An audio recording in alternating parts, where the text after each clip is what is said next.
मैं अनिल भगडाना, जिला कार्यकारी अध्यक्ष हरियाणा युवा यादव महासभा। मेरे साथ विराजमान इस शहर के जाने माने चिकित्सक डॉक्टर राजवीर यादव जी सहित मीडिया के सभी साथियों का हम हार्दिक अभिनंदन और स्वागत करते हैं। इसी के साथ मैं आप साथियों के साथ कुछ आंकड़े साझा करना चाहता हूं कि भारतीय परिसीमन आयोग ने 2007-8 में जब मेहंदड़ भिवानी के संदर्भ में नया परिसीमन किया तो हरियाणा में 2 सीटों के ऊपर इसका प्रभाव पड़ा।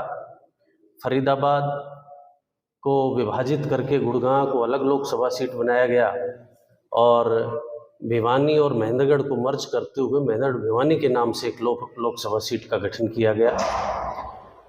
तो 7-8 के बाद पहला चुनाव 2009 में हुआ, जिसमें भारतीय राष्ट्रीय कांग्रेस की तरफ से श्रुति चौधरी और INLD और बीजेपी के अलायंस की तरफ से अजय चौटाला जी ने चुनाव लड़ा।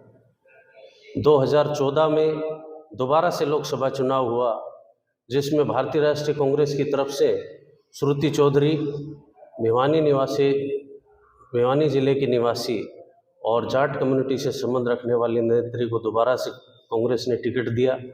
इसी के साथ भारतीय जनता पार्टी से भिवानी निवासी चौधरी धर्मवीर को, जो जाट समाज से ताल्लुक़ रखते हैं, उनको टिकट दिया। यानी कि दोनों ही राष्ट्रीय पार्टियों ने भिवानी के नेता को और जाट बिरादरी से संबंध रखने वाले नेताओं को तवज्जो दी। इसी प्रकार 2019 में भी दोनों ही राष्ट्रीय पार्टियों ने टिकट वितरण सेम कैंडिडेट्स को रखते हुए किया। इससे जो भिवानी जिले के विघटन के बाद और दादरी जिले के गठन के समय जो 1/12/2016 को इस लोकसभा क्षेत्र में एक नया परिदृश्य उभर करके सामने आया, और वो परिदृश्य ये था, जो भिवानी जिला, चाहे वो सीटों के मामले में हो, चाहे वो जनसंख्या के मामले में हो, जो महेंद्रगढ़ से अव्वल था, जिसको प्रायोरिटी दी जाती थी, वो जिला 1 दिसंबर 2016 के बाद से माइनॉरिटी में आ गया। चाहे हम विधानसभा सीटों की बात करें, विधानसभा सीटें जो 9 सीटें हैं लोकसभा क्षेत्र में, 4 सीटें महेंद्रगढ़ जिले में, आज के वर्तमान परिदृश्य में 3 सीटें भिवानी जिले में और 2 सीटें दादरी जिले में। यानी कि विधानसभा सीटों के लिहाज से आज महेंद्रगढ़ जिला मेजॉरिटी में है, भिवानी जिला माइनॉरिटी में है। तो अगर सीटों के लिहाज से राष्ट्रीय पार्टियां टिकटों का वितरण करती हैं तो महेंद्रगढ़ जिले का हक बनता है।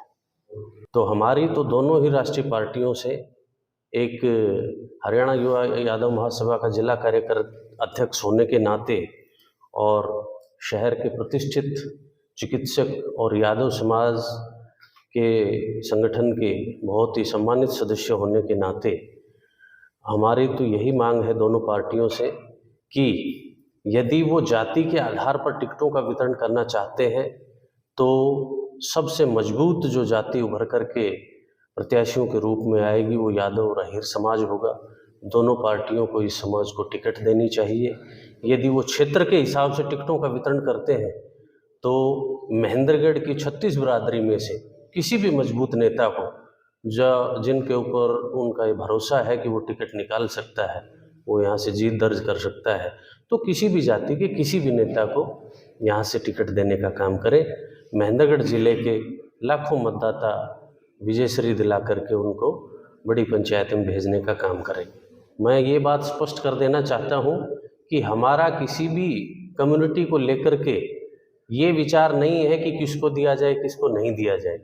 यदि पार्टियां उपयुक्त समझती हैं तो महेंद्रगढ़ जिले के किसी जाट नेता को भी टिकट दे करके इस जिले को सम्मान और गौरव देने का काम करें, क्योंकि पिछले 15 साल में ये स्पष्ट हो गया कि महेंद्रगढ़ के जो मतदाता हैं वो केवल मतदाता बन करके रह गए। हमसे केवल वोट्स लिए जाते हैं, जब प्रतिनिधित्व की बात आती है तो हमारे किसी नेता को इस लायक नहीं समझा जाता। तो मेरी आप सभी साथियों के माध्यम से दोनों ही राष्ट्रीय पार्टियों से ये पुख्ता मांग है कि हमें सबसे पहले यादव समाज को प्राथमिकता देते हुए, और यदि महेंद्रगढ़ ज़िले के किसी दूसरे वासी को भी, वो दूसरी बिरादरी के नेता को भी टिकट देना चाहते हैं तो उसका भी हम स्वागत करेंगे। इस महेंद्रगढ़ ज़िले की जनता को वो सम्मान देने का काम करें। इसी नाते हमने आप लोगों को कष्ट देने की जो है चेष्टा करी और आप सभी लोग तय समय के ऊपर आए। हम आपका हार्दिक अभिनंदन और स्वागत करते हैं। आपको पता है पिछले 2 चुनावों से भारतीय जनता पार्टी की सरकार केंद्र में है और पूरे देश का चुनाव मोदी जी के नाम से लड़ा जाता है। तो हमें मान के चलें कि जो भी उम्मीदवार जीत दर्ज करता है उसमें मोदी जी की एक अहम भूमिका है। तो जब मोदी जी के नाम से चुनाव लड़ा जाए और मोदी जी के नाम से ही जनता जहाँ की वोट करे, तो फिर क्यों हमें मेजॉरिटी कैटेगरी की तरफ देखना चाहिए या हमें बड़े क्षेत्र की तरफ देखना चाहिए। फिर तो किसी भी समाज के, किसी भी क्षेत्र के और किसी भी व्यक्ति को उठा करके टिकट दी जाए जो हमारी जनता की बातों को बड़ी पंचायत में पहुंचाने का काम करे। यही हमारी मांग है।